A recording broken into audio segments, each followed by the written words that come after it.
Walsh. This series is called Care of the Self, and we're going to address the genetic drivers of addiction. So we addressed addiction earlier in the utilization sobriety sequences, and sometimes even after addressing craving and resolving craving, we still feel a need to use some substance. We feel a need to do something, some behavior that is of an addictive nature. And this often happens when we're genetically prone to addiction, because quite often addiction runs in families. And the addiction could be to a substance, it could be to anything. It doesn't matter. The addictive drivers really can be pointed in any direction and capture all sorts of different behaviors, whether it's shopping or pornography or a drug or alcohol. So we're going to look in this sequence at the genetic drivers of addiction, which I call a force. Now, previously we addressed the source of chronic emotional problems as a force, and the same basic principles apply here.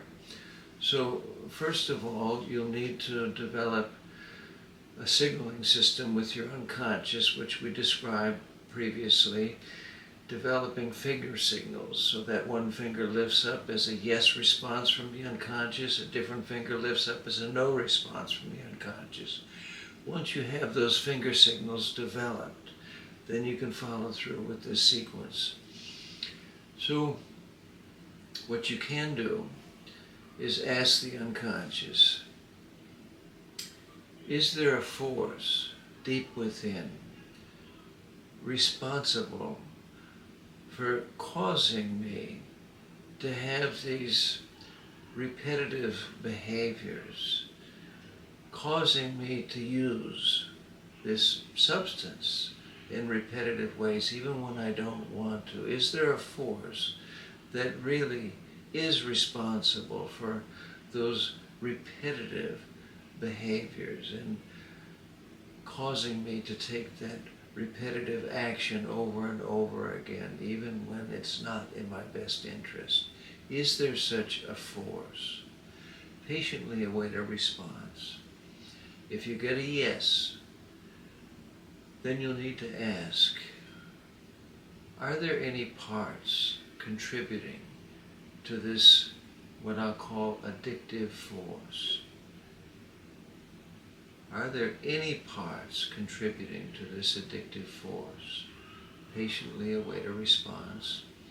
If you get a yes, then you want to determine the exact number of parts. Are there more than 2 parts? Are there more than 4 parts? More than 8 parts? Do your best to determine the exact number of parts. And realize that with an addictive force, there's a job requirement. All parts working for the addictive force are going to be anxious.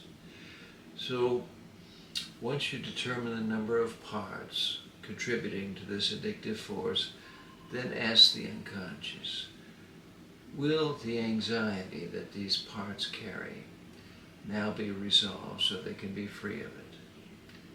If you get a yes, then you can ask the yes finger to lift up when these parts are free of anxiety. If you get a no, you can explain to the unconscious, I understand that these parts are anxious because they're working for the addictive force. However, these parts are going to be doing something different very soon, and they'll need to be free of anxiety in order to do that something different. So will the anxiety these parts carry now be resolved? Typically you'll get a yes after that explanation. And again, you'll ask the unconscious, to lift that yes finger up when these parts are free of anxiety. Double check, are these parts also carrying depression? And if you get a yes, then do the same thing and resolve that depression. If you get a no, then you can carry on. Once these parts are free of anxiety, free of depression, then you can say, I'd like to talk to these parts working for the addictive force. These parts need to know that the addictive force is soon going to become inactive.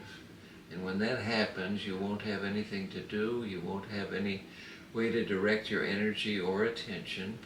The good news is that there is another job available, and it's a job that's good for the whole system. And so at this point, you're going to create a new job for these parts. Create a job that's good for you, something that contributes to you in some way. There may be something you want a little extra help with. It doesn't matter. Just create a new job. So for instance, I might say to these parts, the new job is called a focus job. The focus job helps the system concentrate on something that's important. So whenever I say I want to focus on this for the next half hour, that's the cue for the focus team to really eliminate all distractions so that I can have total focus on whatever it is for the next half hour, or the next hour, or 2 hours, or whatever time I declare. So the focus team is helping the system really concentrate on whatever it is. And this can be a great help, and it could be a very challenging job. But would these parts like to take this focus job before they're out of work altogether? If you get a yes response, then you can suggest that the parts begin the focus job now, and suggest that these parts be as patient with themselves as possible, because with any new job it takes a little bit of time to get things figured out. So please be patient with yourselves, because you've got all the time necessary to figure out this focus job, or whatever job it might be.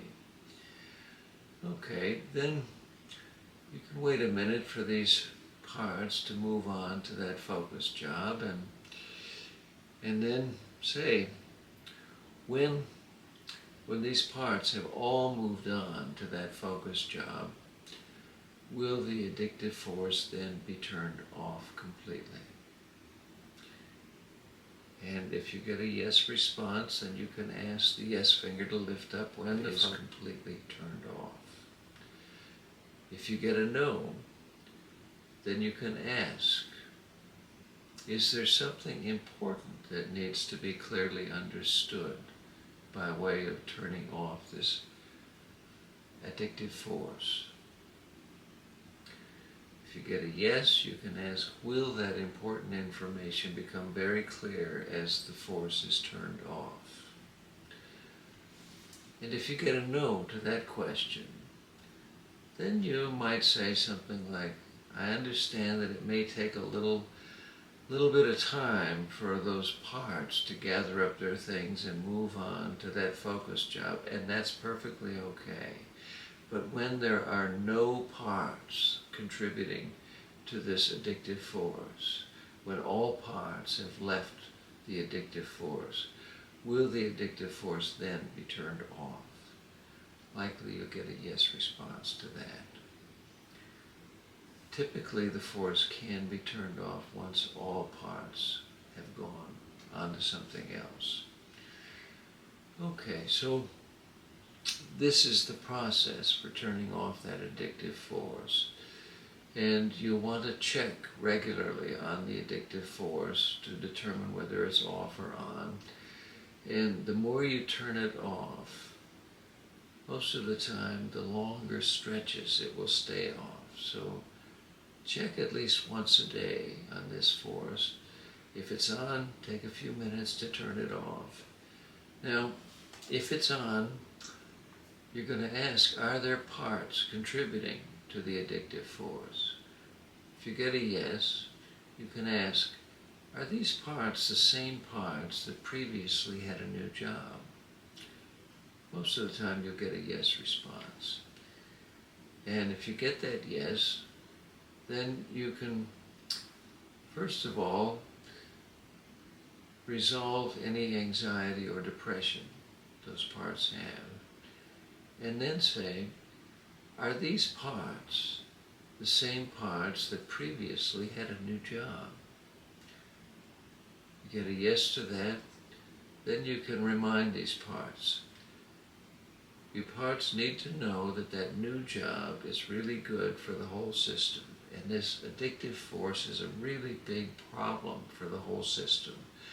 So will you please return to that important new job? And if you get a yes, then that can happen. If you get a no, you can ask, are there other parts, new parts, that never had that new job? You may get a yes, and then you can say, because this addictive force is soon going to become inactive, these new parts are certainly going to need a new job.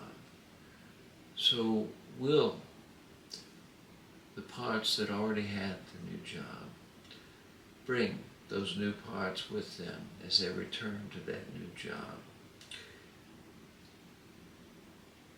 And if you get a yes, well, then you just await that process to take place and ask, when all parts have returned to that new job, will the addictive force then be turned off? If the parts are not parts that previously had the new job, then you're going to introduce them to a new job after anxiety and depression have been resolved from these parts. So it's just like in the beginning. You'll tell them about a new job, tell them that the addictive force is soon going to become inactive, and ask them if they'd like to take that new job. Usually they will. And so then you'll launch them into the new job. You may even want to add them to whatever new job you set up for the first group of parts, because, well, that can work. Or you can create a completely different new job. It doesn't matter. It's all about getting the parts onto some other job away from the addictive force, and then you can turn off the addictive force. All right. So this is the basic process for shutting down the addictive force. And it's very similar to any other chronic condition that's genetically driven. I call it a force because the unconscious seems quite responsive to that term, works with that term quite well. All right. So I thank you for watching and hope that you tune in to the next sequence. Until then, goodbye.